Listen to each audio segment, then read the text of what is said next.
Cinema screen ప్లేలో సీన్లు రాసేటప్పుడు మనం అనుకుంటాం ఇద్దరు మనుషులు దగ్గరగా వచ్చి మాట్లాడుకుంటారు, లేదా ఇద్దరు మనుషుల్ని కదిలించేటువంటి డైలాగులు, లేదా ఇద్దరు మనుషులు కోప్పడుతూ భయంకరంగా మాట్లాడుకునేటువంటి డైలాగులు, ఇలా రకరకాల ఎమోషన్ రాస్తాం. రెండు మనసులు కలిసినట్టుగా ఆ రెండు పాత్రల యొక్క ఆత్మ ఒకటే అనేటట్టుగా ఒక సీన్ ఉండాలండి.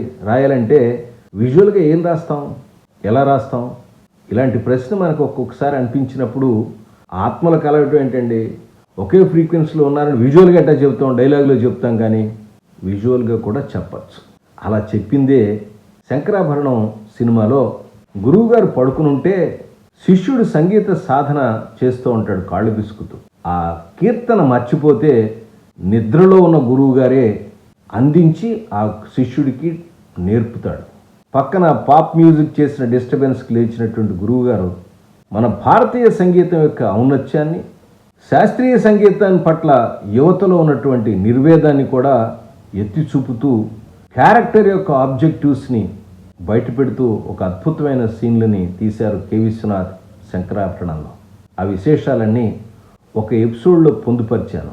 దయచేసి క్యారెక్టర్ని అద్భుతంగా తీర్చిదిద్దటానికి, రెండు ఆత్మల సంయోగాన్ని విజువల్గా చెప్పటానికి ఎలా అనేది నేర్చుకోవాలి. చూడాలి అనుకుంటే మీరు చూసే ఉంటారు, నేను కాదంటలేదు. ఒక్కసారి ఈ ఎపిసోడ్ చూడండి, తర్వాత ఈ సన్నివేశాలని సినిమాలో కూడా చూడండి. మీకు అప్పుడు తప్పకుండా అర్థమవుతుంది. ఎపిసోడ్ చూసి సినిమా చూసిన తర్వాత మీ అభిప్రాయాల్ని నాకు తెలియచేయండి.